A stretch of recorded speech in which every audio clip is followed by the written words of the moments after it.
Hello, everyone. Let's have more news about the Steelers. But first, don't forget to subscribe to the channel and leave a like. The Pittsburgh Steelers dipped their toes in the dual threat QB waters when they traded for Justin Fields in 2024.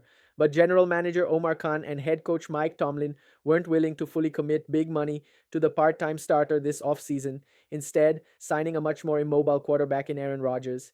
Similarly, they passed up the chance to draft Alabama dual threat Jalen Milroe in April, despite Tomlin often hinting that he'd prefer a more athletic signal caller long term.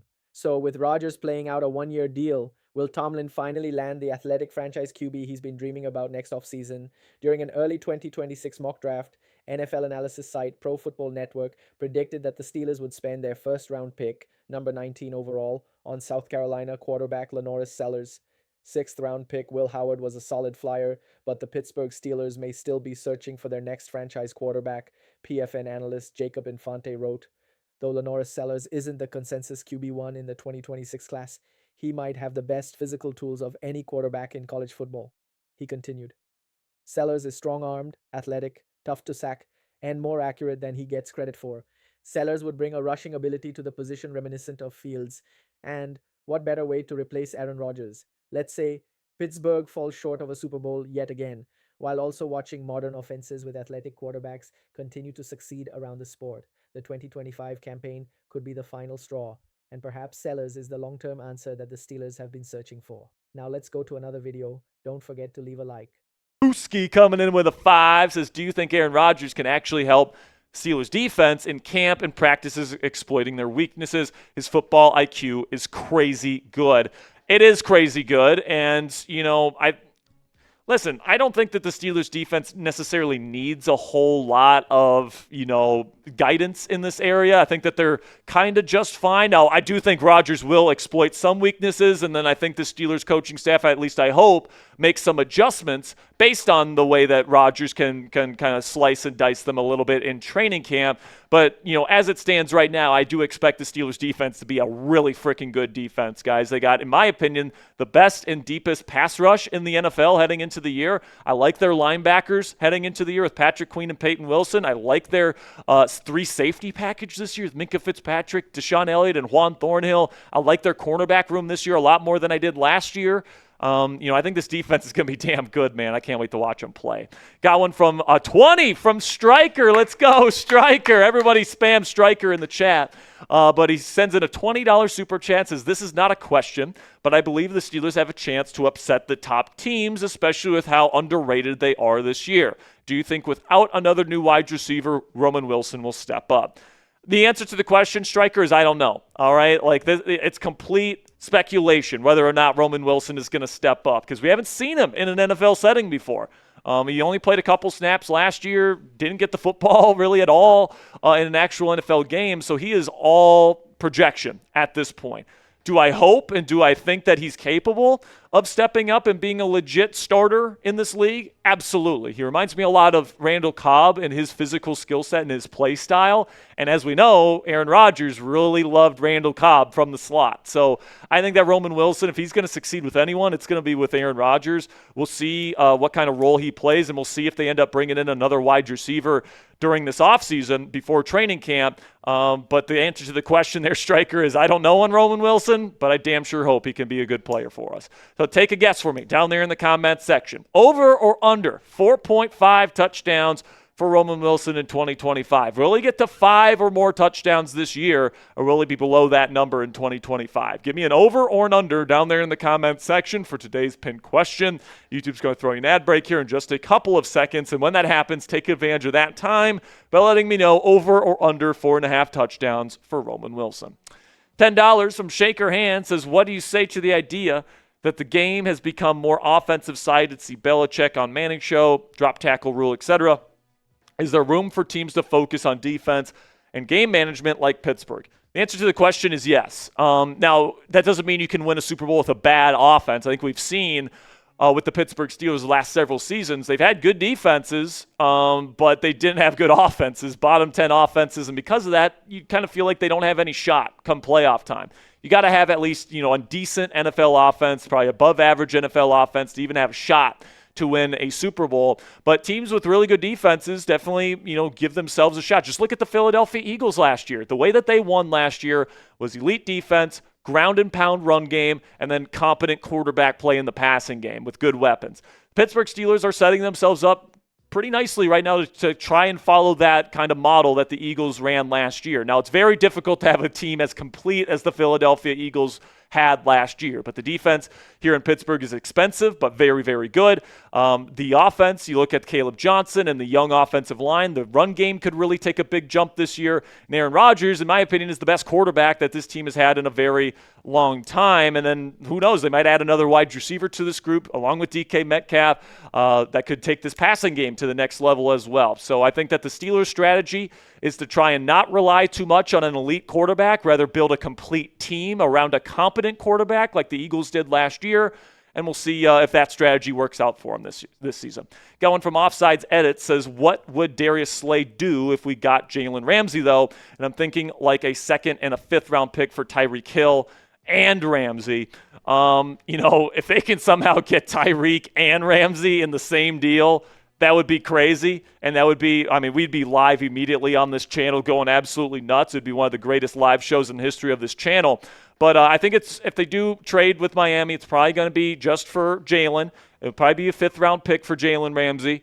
And what would Darius think of it? I think that he'd be fine with it because most teams, and even the Steelers, spend most of their time in nickel, which means multiple corners are on the field. It's not just two corners that are on the field. There's three corners usually on the field at any given time. Darius Slay, Joey Porter Jr., and Jalen Ramsey would all be on the field at the same time. Ramsey would be playing in the nickel. So you could definitely find a way to make this work. Now, Darius, when they do go to just two cornerback sets in their base formations, Darius would probably come off the field. But because he's older, he's got less tread on the tires, and it's really only like 15 to 20% of your defensive snaps are in that kind of heavier formation, I think he'd be perfectly fine taking those plays off. So I actually think Darius Slay would love to add Jalen Ramsey because it makes the defense better. So that's kind of what I'm expecting at this point. Now, no matter what moves they make this offseason, the one that we know is going to be here come week one is Aaron Rodgers. After a long wait, Aaron Rodgers will be the Pittsburgh Steelers starting quarterback this year. And if you guys want to get his officially licensed number 8 Steelers jersey from our friends at Fanatics today, you can go to chatsports.com/AR8. That is our special link. If you guys click that link and make a purchase, Fanatics sends us part of the proceeds here at Steelers Talk. So if you're already planning on getting an Aaron Rodgers Steelers jersey and you want to help out the channel while doing so, all you have to do is go to chatsports.com/AR8 and make a purchase. Got one from Electric Divergent here. Says, Zach Frazier make it to the Pro Bowl this year? I think so. I think that he's one of the top 5 centers in football.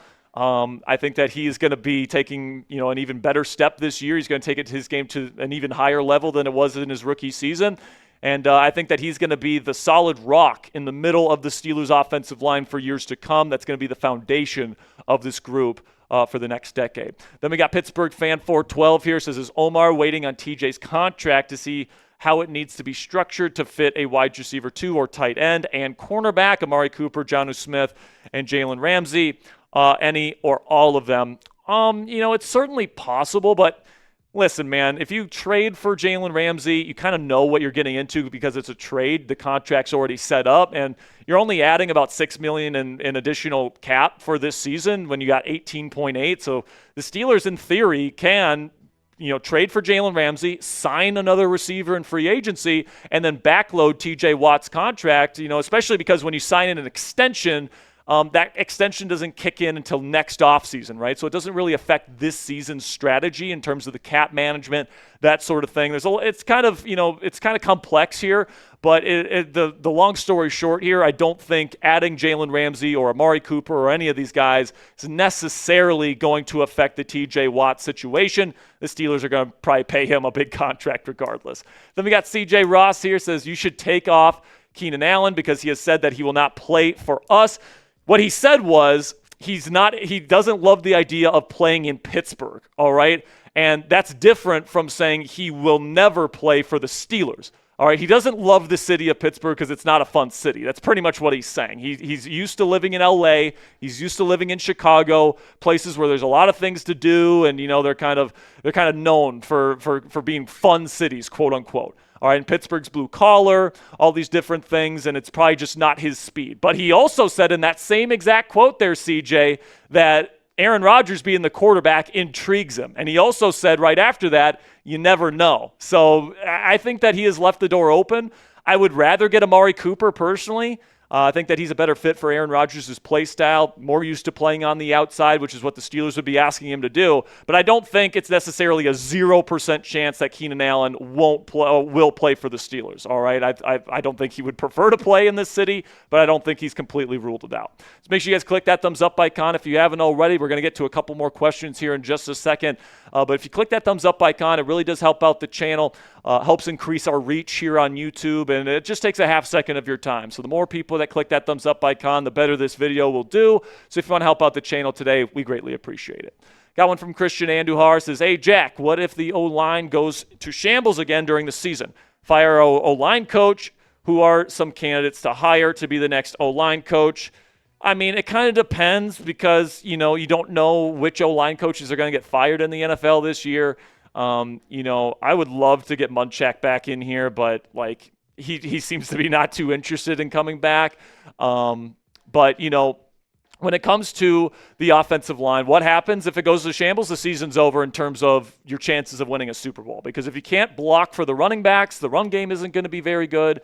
You need a really good run game for this team to have a chance to win a Super Bowl. And if you can't protect, a 41-year-old Aaron Rodgers who's lost a bit of his mobility, the pass game isn't going to be as good. So the offensive line is really the biggest X factor for the Steelers' success this year. If you think the O-line's going to be successful, Steelers could have a really good season this year. If you think they're going to be bad again, the Steelers are going to have a very defined ceiling to their season once again this year. So the O-line is going to be absolutely critical this year. And if they don't do well, absolutely fire Pat Meyer. Then we got one from Walks who says, do you think the ESPN reporter like Orlovsky watch enough film for their opinions on the Steelers to be valid, as it seems like their opinions are formed from a stat sheet, not watching film? So Orlovsky does watch film. I will say that. All right, he's not stupid. He doesn't not know football. He has watched the Steelers film quite a bit because he talked quite a bit about the Justin Fields, Russell Wilson dynamic last year. So he has watched quite a bit of Steelers film. He just has a different perspective than I do. He says he thinks the Steelers will win 10 games this year. He says he thinks they'll make the playoffs. It's just he feels like they're going to have that defined ceiling that we talked about, where he doesn't believe in the O-line. He doesn't think the weapons are good enough here. And, he might be right about that. It's still a big question mark whether guys like Calvin Austin III, Broderick Jones, Mason McCormick step up in the ways that they need to for this team to be successful. But as kind of an optimist and as a fan of this football team, I do believe in these younger for the last 2 seasons. He showed up last year during rookie minicamp. He looked pretty good. They kept him around. At some points, he was returning kicks throughout the season. He's been around the league. He's not the worst name that you could possibly have on a roster, but one that you would like on the roster, probably not. But the Pittsburgh Steelers moved on. They signed him to a futures. He was the first guy that they signed to a futures contract this offseason, which means that they clearly saw something in him. Since then, they've added Trey Sermon. Since then, Cordell Patterson has been around. They're moving on from Jonathan Ward. And while Jonathan Ward is a no topic of conversation name in the NFL right now, he does not move the needle whatsoever. There is a name behind him that everybody wants to know about. And the question emerges now that you move on from him, are the Pittsburgh Steelers just gearing up to keep Cordell Patterson? Is this where we're at? Are the Pittsburgh Steelers somehow just saying, look, I don't know what you guys are talking about. I don't know what the fan base is seeing, but this guy's part of our team and part of this plan moving forward. They release Jonathan Ward. They keep Trey Sermon. They keep Cordell Patterson. Is it a move that in your eyes, because you're looking at it going, what are you gaining by getting rid of Jonathan Ward? You're adding reps to the guys behind him because Jaylen Warren's not going to need a boatload of reps this summer. Caleb Johnson's going to want some reps, but how many reps are you really going to give him? Not a whole ton. And Kenneth Gainwell's a veteran. Trey Sermon's going to make his spot, so hopefully he gets a ton of reps to kind of prove himself. Then Cordell Patterson. Is it a move in your eyes that says, yeah, maybe we should start getting it through our thick skulls that Cordell Patterson's here to stay? Yeah, I hate to be the bearer of bad news here, but I think the release of Jonathan Ward, not that he was going to be stealing any snaps or carries once the actual regular season came up, but with him not being on the team anymore, Cordero Patterson is the running back that I have heard literally nothing about, and I heard very little about him last year. Yeah. And, there he was all of a sudden, and then it seems like a year later we are kind of in the same position. I think he is one of those veterans that is, just as you put it, a part of the team. And I think that, whether as the fan base likes it or not, whether it's the best roster decision, on June 20th, 2025, it doesn't seem like it, but it seems like they are shuffling the deck in order to keep a veteran around, at least as far as training camp is concerned. Because I think when I look at it, I would imagine Cordero Patterson has a better chance of making this 53-man roster than Trey Sermon does. Yes. So when I look at the running back room, I would imagine the four would be Jaylen Warren, Caleb Johnson, Kenneth Gainwell, and Cordero Patterson. Does that sound like that's going to be the four that the Steelers go into the regular season with to you?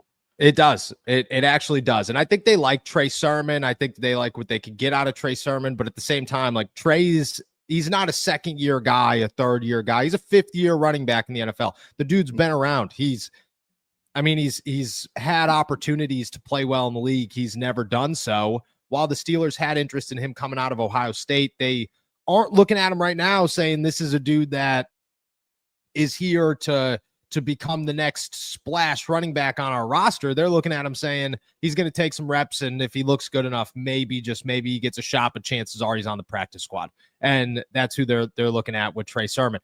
I think it's stunning a little bit that Cordero is still here, and I think the fact that they are still making moves to identify and to lessen the competition for him is really in your eyes. If he does make the roster, okay, Cordero does make the 53-man team, what is the role? Does he have one? Last year's role was, say what you want, before the injury, significant.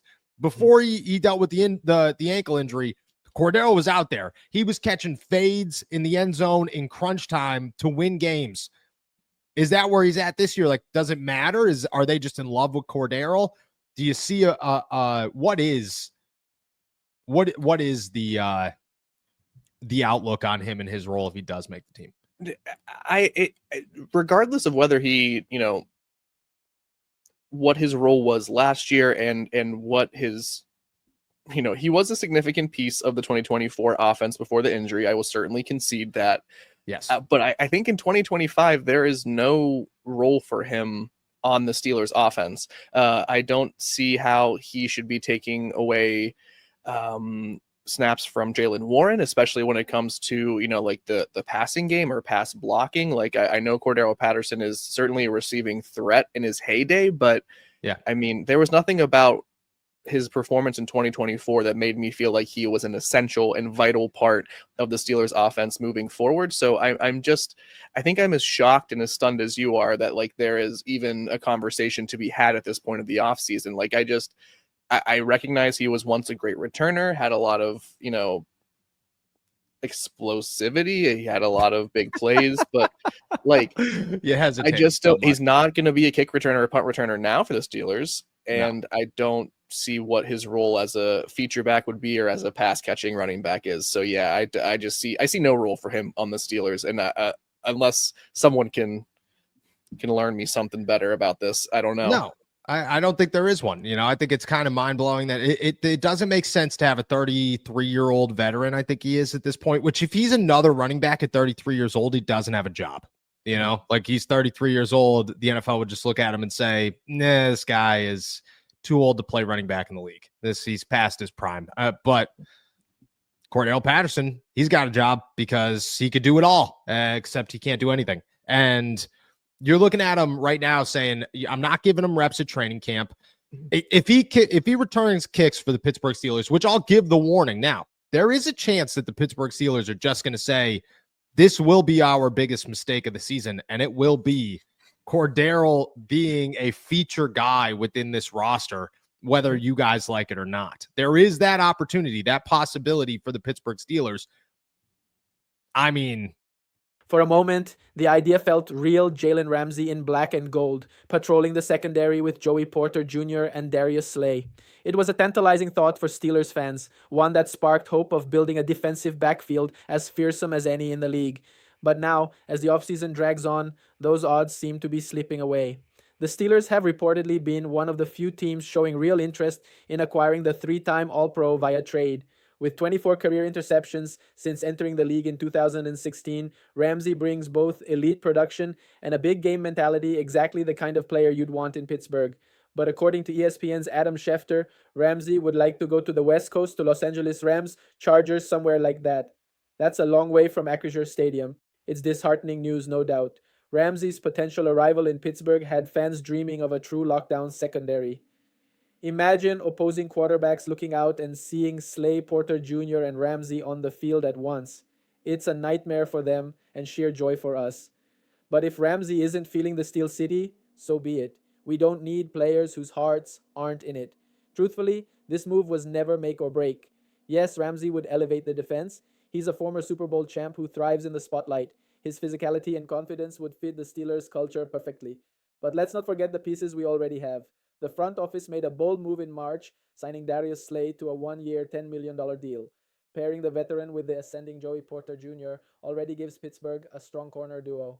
Add in defensive coordinator Terrell Austin's savvy leadership, and this unit can still be a problem for offenses, even without Ramsey. And you, fan, what do you think about Jalen Ramsey's situation? Leave your opinion in the comments.